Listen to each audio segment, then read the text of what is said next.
Hello and welcome to another thrilling, exciting, amazing episode of the Partial Historians. I am one of your incredible hosts, Dr. Greenfield. And I am Dr. Radness, and I'm sorry I made her laugh about some technical difficulties while she was doing that intro. I think we covered really well. Nobody's gonna notice. Nothing strange happened. On with the show.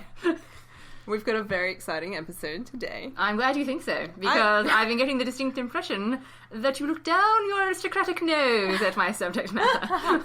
Oh, we're going to be delving a little bit further into our sources that we've been looking at while we explore the history of Rome from the founding of the city. Yes, yes. And in this episode, we'll be considering Livy in particular. Yes, and he has been my guy. He has been your guy. Time. He has been my guy. Now, Livy. It may interest you to know, and you may not be surprised if you are a keen listener, that Livy is pretty much contemporaneous with Dionysius of Halicarnassus. Can't be entirely sure about the dates, of course.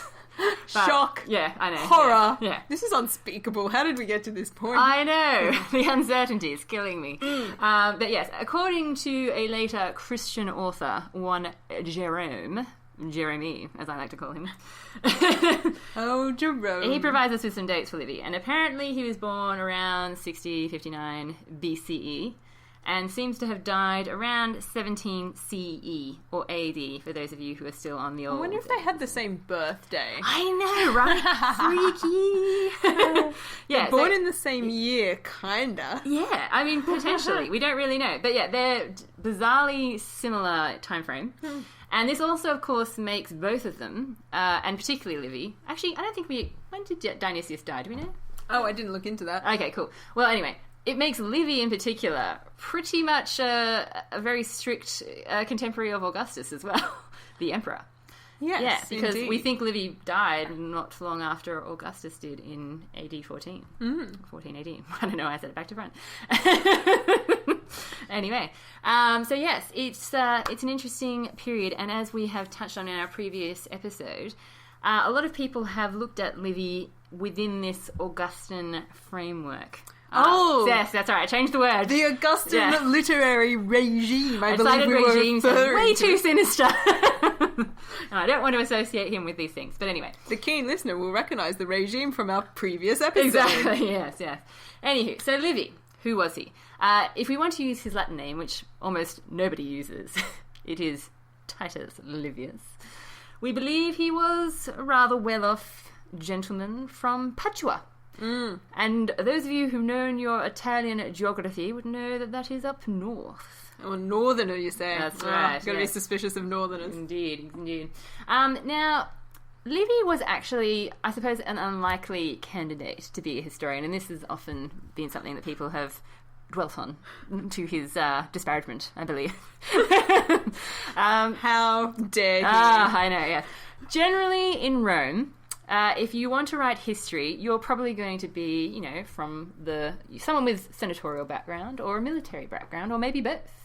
Okay, so have some experience in public life, and this somehow qualifies you, apparently, to write good history. Oh, yeah. I question this. I've certainly found my fame has been very useful as a historian. That's right. My political background, which happened when I was 10, served me very well when I was writing my thesis. Yeah. What can I say? Yeah, so somewhat unusually, Livy does not have this background. What? I know. This is outrageous. Outrageous, yeah. Don't read his work. Slander. How can he possibly know what he's talking about? He wasn't even there. Exactly. And so, yes, he is perhaps somewhat of an unusual character. And this was kind of recognised within his own time. Not that everyone was, slagging him off or anything. By no means. But some people did make fun of him for having an accent from the provinces, I believe. Oh, yes. Harsh. Going to parties is bad. Yeah, and certainly he has been criticised for the fact that he did not seem to believe in primary source research to any large extent. And by that I mean he didn't travel around Italy desperately searching for material to base his history. You've just given me a gift. Damn it! So. Alright, fine. Slam him. Go ahead. Not interested in primary source material, you say. Wants to be a historian, you say. Oh, very interesting. So, one of the things that I think you should know, Okay. just to leave the spectre of the glory that is Dionysius of Halicarnassus ever shadowing this episode, Talk about rhetoric. is that the historian Gabber claims Dionysius, not Livy, is in reality the authentic historian of the Augustan age. What tosh. Pish posh. Look, I'm not going to deny that perhaps they both have something to bring to the table, alright? Oh, please. Tell me more about what Livy's bringing to this table. I will. You'll be ashamed of yourself. Okay, I was going to tell you a little bit more about his background. Oh, please do. Okay, about the fact that he seems to have been a family man, but whatevs. We'll move on to the... Is that why he wasn't looking at his primary source material? Maybe. Who knows? Got dinner with the wife and kids. Can't go out and look at that piece of rock. You know what? People like Quintilian thought that Livy rocked, okay? They said that he was right up there. Oh yeah, right up there with Herodotus, I believe, okay? So...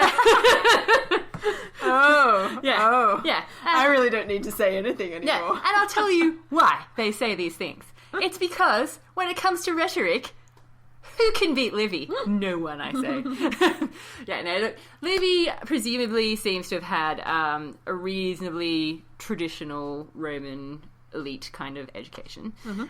In that certainly we can see that he must have had some sort of rhetorical training. Yeah. Particularly in things like his speeches, okay, which, as we talked about last episode, speeches are kind of like, stock in trade for historians writing at this point in time. Yeah, they're a big set piece. Yeah, exactly. They're your chance to dazzle with your rhetorical genius. And Livy certainly can step up to the plate and shows that he must have had some sort of training in that arena. Where he falls down educationally, and I'm not going to deny this, is his knowledge of Greek.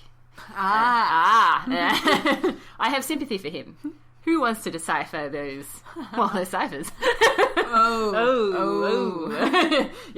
No comment. Yeah, look, certainly he seems to have struggled sometimes with his Greek translations. Like he decided to write Roman history then. Exactly. That's all I can say for him. And thank you. You've, again, given me a gift now. That takes me right back. The thing is, though, Livy was, as you say, as you said in a previous episode, much more concerned, I think, with the indigenous Roman history and perpetuating that line of things. That was his, I think, vested interest. So the way he tends to set things out, it's very hard with Livy, actually, to judge him, I think. And this is something that's come out of sort of more recent historiography, I believe. Because Livy was actually quite popular. And hence his survival, perhaps. But he was quite a popular work. Unfortunately, he wrote a huge history. And I say unfortunately because this means that eventually someone came along and went, you know what?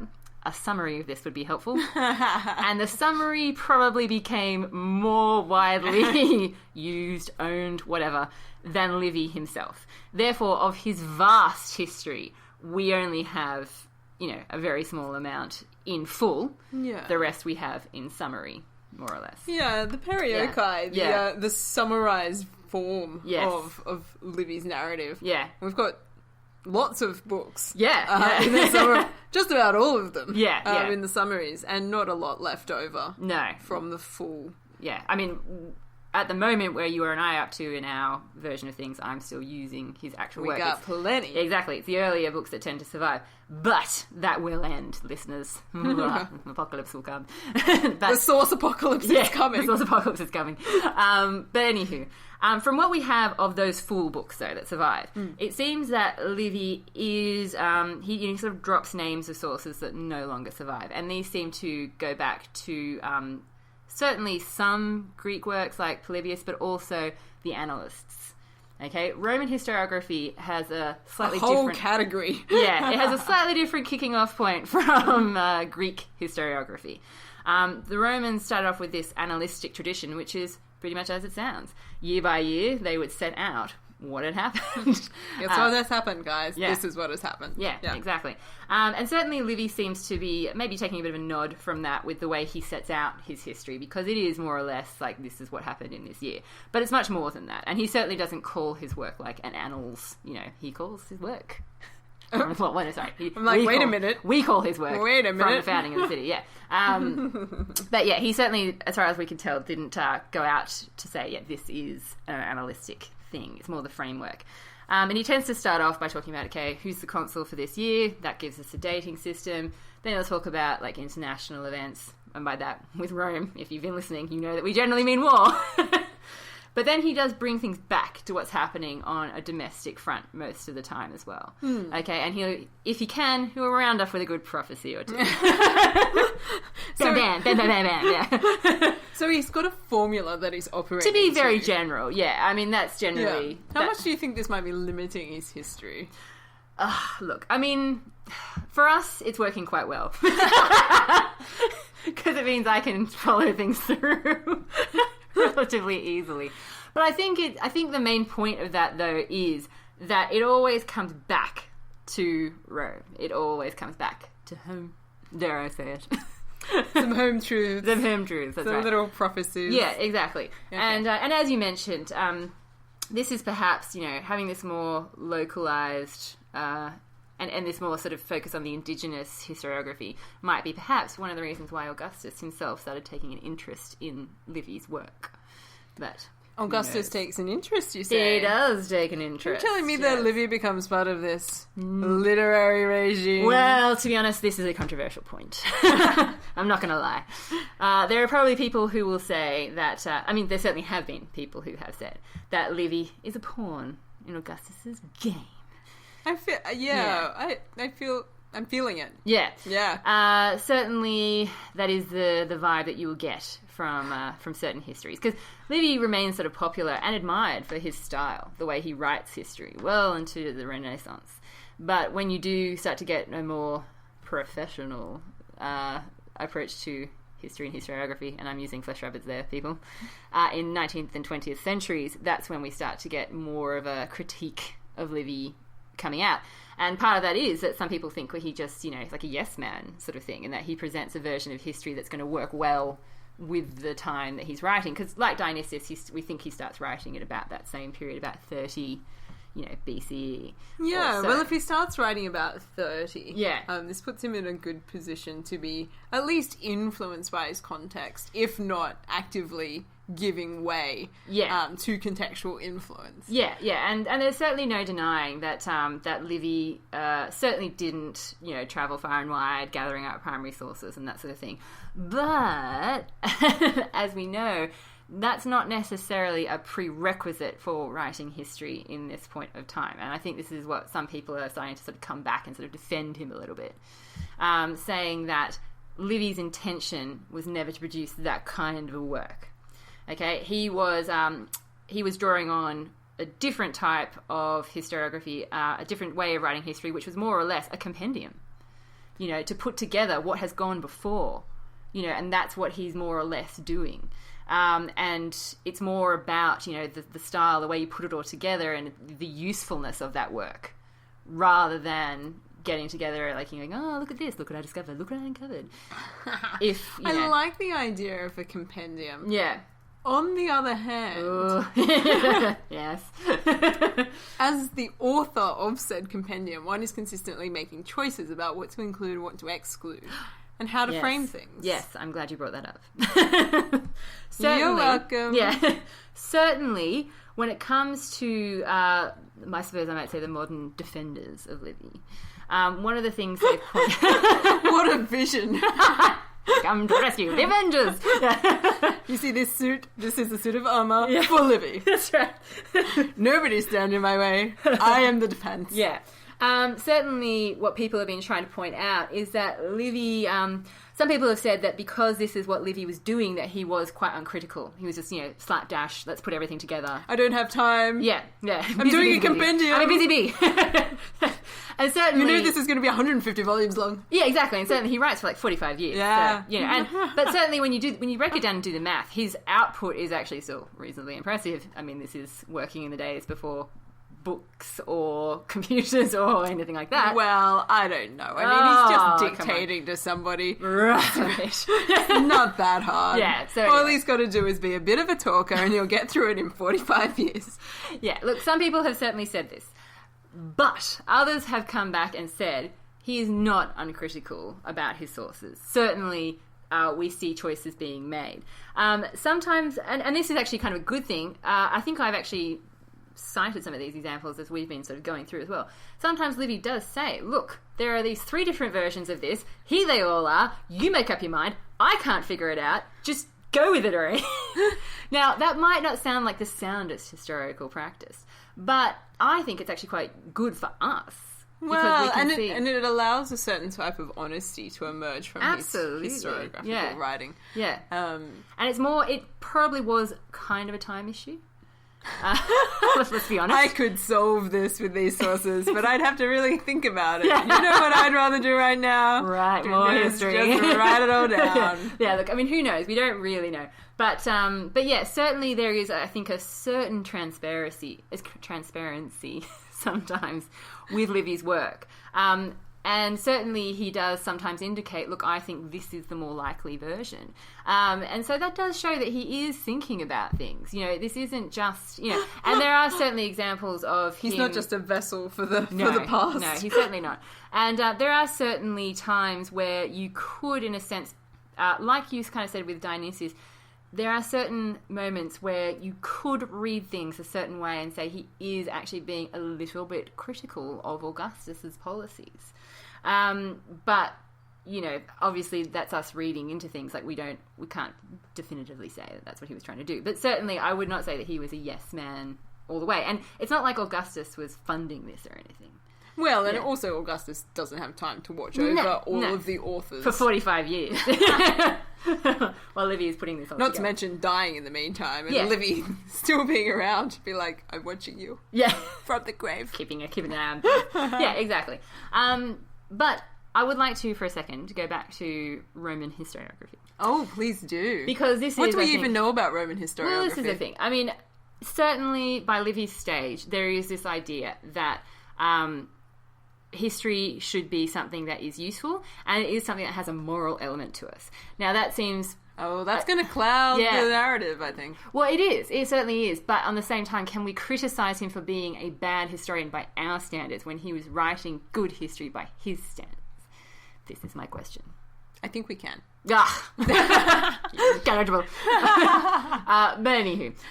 No. I was being facetious. Yeah, I know. You have to measure the man by his context. Yeah, and we have these sorts of ideas preserved in the works of Cicero, Cicero, who was around in Livy's times.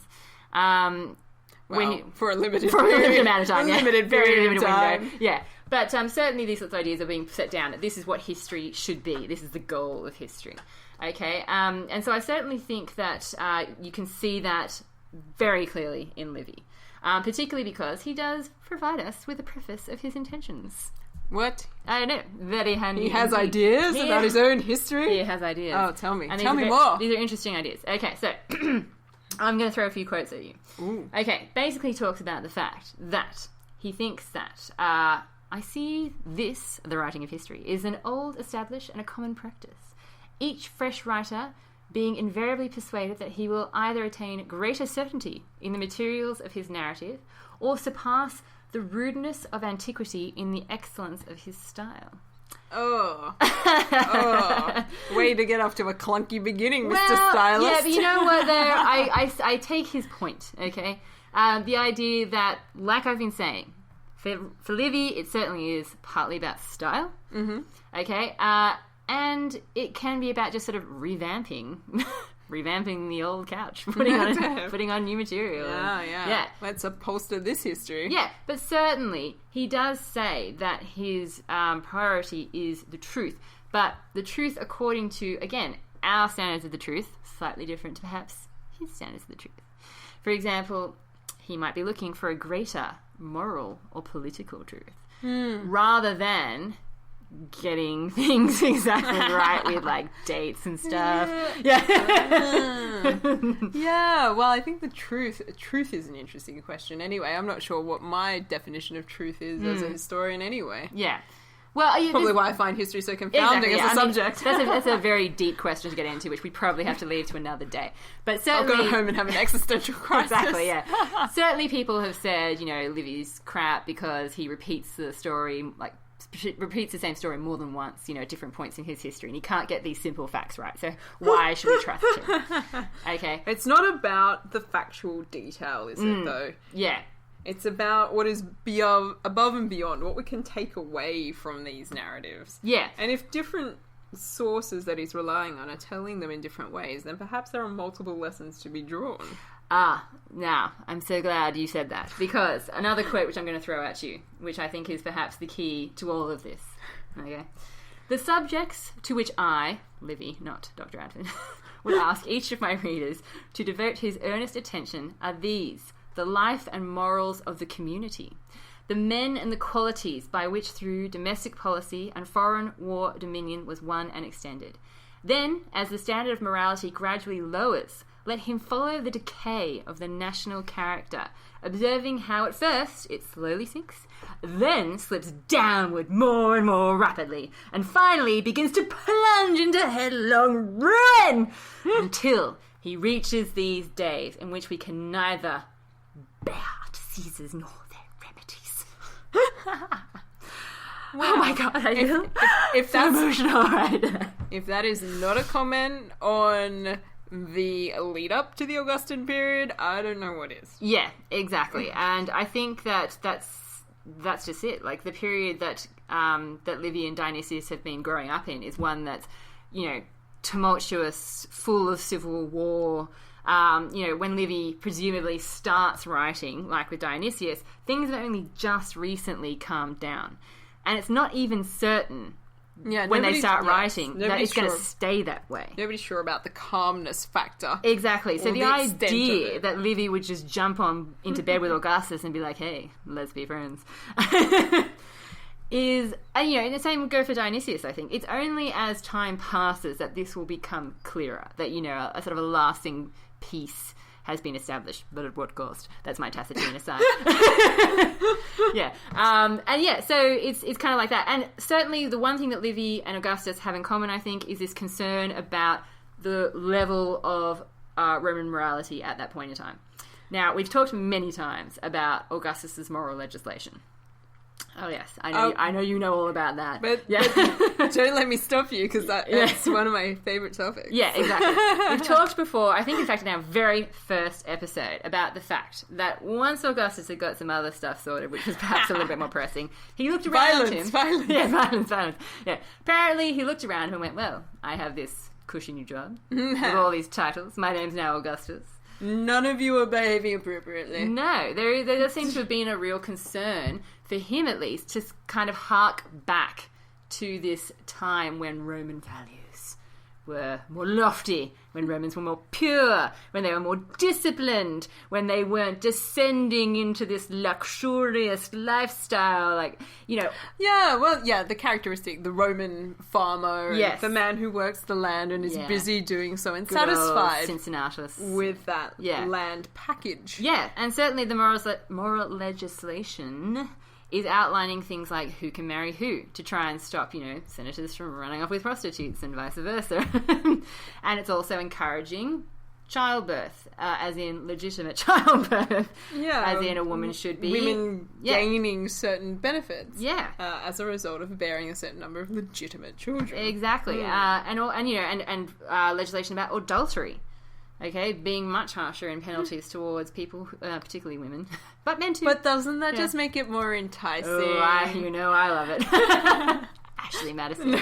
Youch. Yeah. Yeah. In spite of all this, Augustus seems to be trying to address something and to sort of hark back to a time when Rome was great. Again. Yeah. We have this sense of this idealized, better version of Rome, which Augustus becomes hugely invested in bringing about into the modern times. Absolutely. And it seems to be the idea that Rome became great because of these sorts of values, because of the discipline, okay, because of the self-control, because of this ability to sort of, do what is right, state above all else. Now, this is where my focus comes to today, Dr. G. Ooh.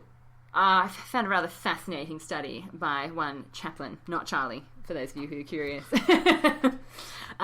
talking about Livy's use of exemplar, of basically working into his narrative stories which hold up, you know, how you should be living your life or how you should not be living your life.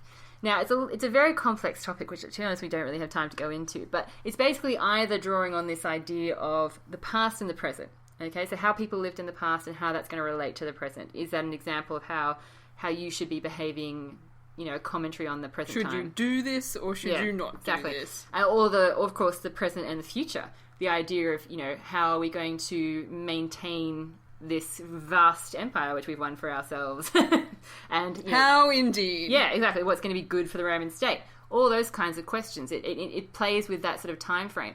And so this is where we come back to that idea is, you know, can we always criticise Livy when his goal is clearly perhaps a bigger moral truth?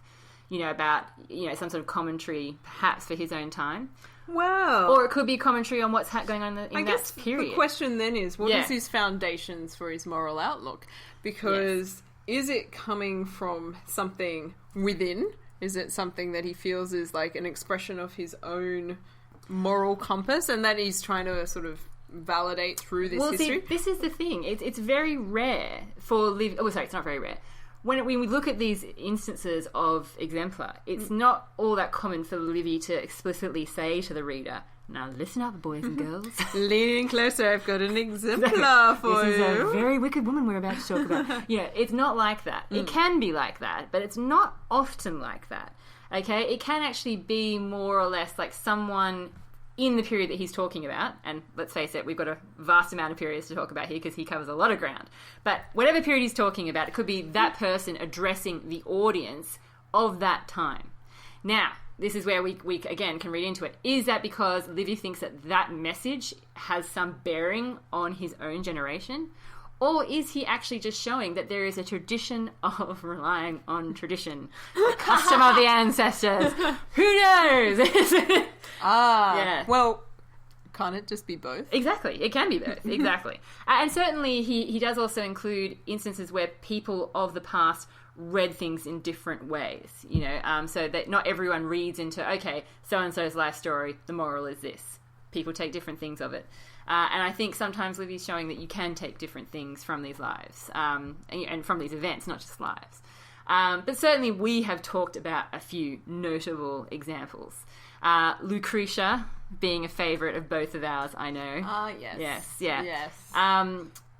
Being a really... And what is the example to be drawn away from that? I'm not entirely sure, but certainly I think... This is a highly controversial example to start with. Okay, sorry, yeah. No. By all means. Personally, I think that she's definitely being held up as an example. She sets the bar very high, nay, impossibly for any other Roman woman who follows after her. And this is the thing, like, when we come to like looking at Livy's sources and that sort of thing, we can't really cross-check who he's using because generally... He's not telling us. Well, no, even when he does tell us, though, they no longer extant, exist. And perhaps this shows that Livy was sufficient to replace them. Just saying.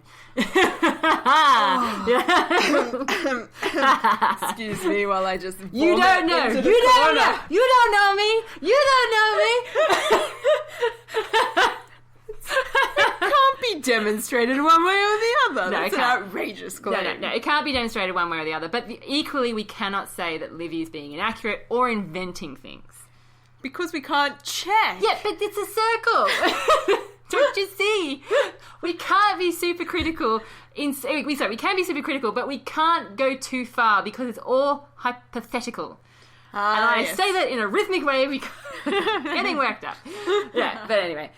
Nonetheless, I definitely think that, Lucretia is one that we can certainly compare his account to, say, Dionysius, as we did. Oh, yeah. Yeah, indeed. And I think that... she serves as an impossible example in both of those narratives, as it turns out. Yeah, and so certainly it raises interesting questions about the kind of stories that have been passed down through Roman history and the kind of stories that they choose to repeat. and they choose to use as exemplar potentially for future generations. Lucretia, for those of you who have just tuned in, I've realised I really should explain who she is. Yeah. I know. I feel like it goes without saying because we talk about her a lot. But yes, Lucretia is the lovely young lady who, in Livy's account of things, wins a contest of whose wife is the most virtuous. And then, unfortunately for her, incites the passion of one of the King of Rome's sons. Yeah. That was Sextus Tarquinius. Yeah. He becomes enamoured of her charms, decides he needs to have that, tap that. Does so through rather hideous means, basically coming to her house under false pretenses, waiting till everyone's asleep, threatening her with violence at sword point in the middle of the night, and then when she still refuses... just says he's going to lie about it. Yeah, basically says, well, that's all well and good, but I'm just going to have my way with you, kill you, then kill a male slave, and make it look like I was actually doing a good thing here by putting an end to your adulterous ways. Lucretia gives in. Afterwards, she summons her male kinfolk and one Brutus to her side. They bear witness to what has happened. She says, "Avenge me, O brethren," and dies by killing herself. Stabbing herself, yeah. I think that's important. Yeah. Takes her own life. Yeah, exactly. And this could certainly, be drawing on the whole idea of, who the King of Rome was at the time. The idea of him being sort of a tyrant, the idea of, innocent women being, raped and violated and dying under, tyrannical rule. It's a very particular story of male violence, and it's also a very particular story of the victim taking the blame upon themselves for the crime that is being committed against them. Yes. And certainly there are other examples that we could talk about, we talked about Brutus before. Ah, yes. Brutus, yes, who the idiot who comes good. He was just pretending to be stupid. Exactly, yeah. The idea of the self-sacrifice of Brutus, the fact that, he stands there stoically when he discovers that his sons have... betrayed him. Yeah, betrayed the new regime. Yeah, when during that period where there's a switch over from the monarchy to the republic, and his sons seemingly throw their hat in the ring for a monarchy, and Brutus basically just stands there and watches as they are tried and executed, and that's just the way things are supposed to be. The discipline. There is a real narrative around violence that Rome is particularly invested in. Yeah. And it seems pretty clear that violence cuts men and women, literally. Yeah. It goes for everybody at certain points. Yeah.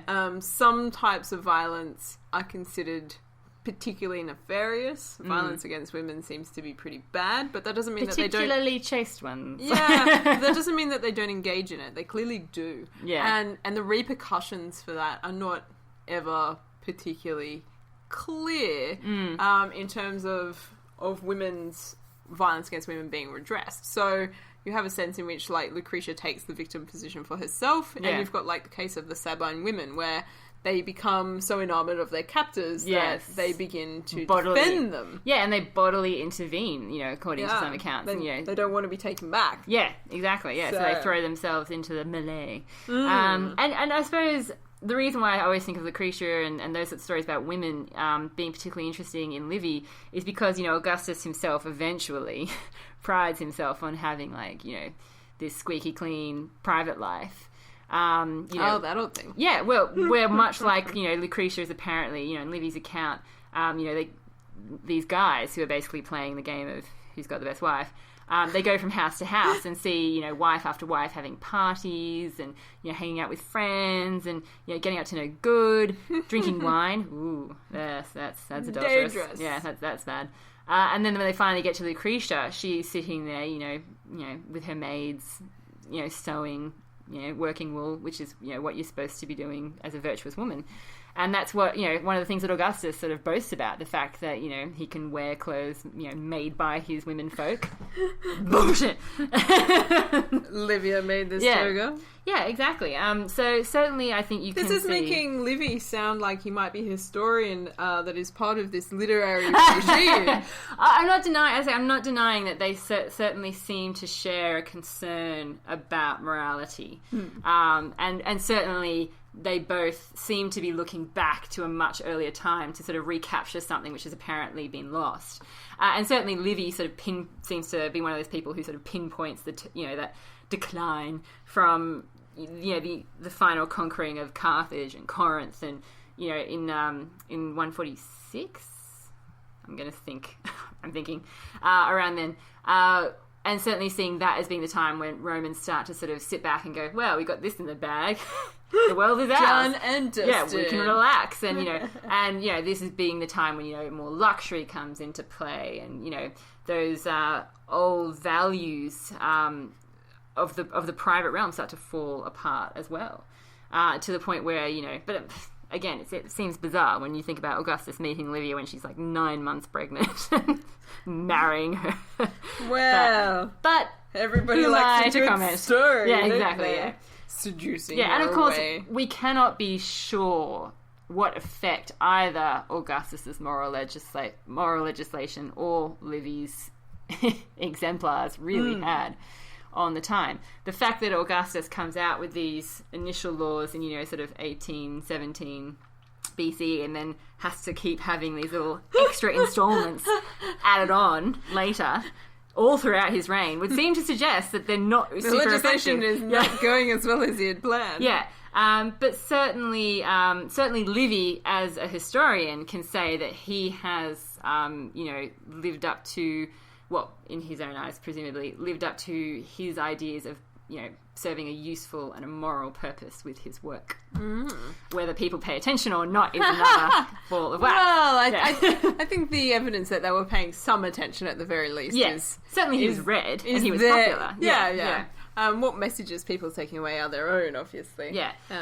Yeah, and that use of exemplar sort of stems back to the idea, as I was talking about before, the fact that Livy certainly had some sort of rhetorical education, because the use of exemplar was one of the things that was encouraged in a rhetorical education in Rome. It's the idea that you could give a speech and sort of hark back to previous examples, because that's what the Romans like to do there. Build up those layers of tradition. Exactly. Moth smell or sounds sinister. Wow. It sounds like I have a much better understanding of Livy now than I did before. Yes, well, thank you for humouring my defence of Livy. I'll finish. Yes, please do. Let's return to a quote. Yes, let's do. No, I was just going to say out loud the one I said before. Oh, the critical one. Yeah, look, there's no denying. Just so we're on the same page. Yeah. Dionysius, more faithful to his sources than Livy. Dionysius, the authentic historian of the Augustan age. As much as I feel like you've tried to redeem Livy where you can, it's clear that he's very steeped in the Roman Latin traditions of the exemplar and the annals and the not doing any research. Hey. We know that he did do some research. He did go to some places as long as they weren't too far away. I do that. I say to myself, I'm going to go there if it's on my way to there. Understandable. So he's a pragmatic historian. Yeah, look, I think there's no denying that Livy made mistakes. There's no denying that he embellished things. However, I would argue that many people who were writing history at this point in time embellish things, and many people would have made mistakes because of the nature of writing history in this day and age. Yeah, well, the focus was more on broad understandings of types of truths. For sure. Than they were on things like factual accuracy. Yeah. And I think that's pretty clear for all of the historiography that we're looking at coming out of it's Greece it's a different history for a different time. It's a very different history and it's a very different time. Yeah. They did not have the internet. No. We need to keep that in mind. That's really what sums it up, isn't it? I think so. And that is my takeaway. The lack of the internet. Living Dionysius didn't stand a chance. They actually had to travel places to do their research. I swear to you, I do all of my research in my house. All of it. Yeah, me too. All right then. Well, we hope that has given you an introduction. I mean, certainly these are historians that, because of the vast work that they produce, we could certainly never hope to sum them both up in one podcast each. but we hope that we've given you... We haven't plumbed the full depths of their and I'm sure that we will return to their historiographical issues momentarily throughout later episodes, but we hope that we've given you a bit of an introduction to these historians, and you perhaps have a bit of a better understanding about who it is that we're drawing from, because quite frankly, we can't draw from any other sources for this period. At this point in time, there's not a lot of options. No, and then this is exactly my point. I'll take what I can get. All right. Wow. Yeah. Cheers to Livy. Cheers to that, yeah.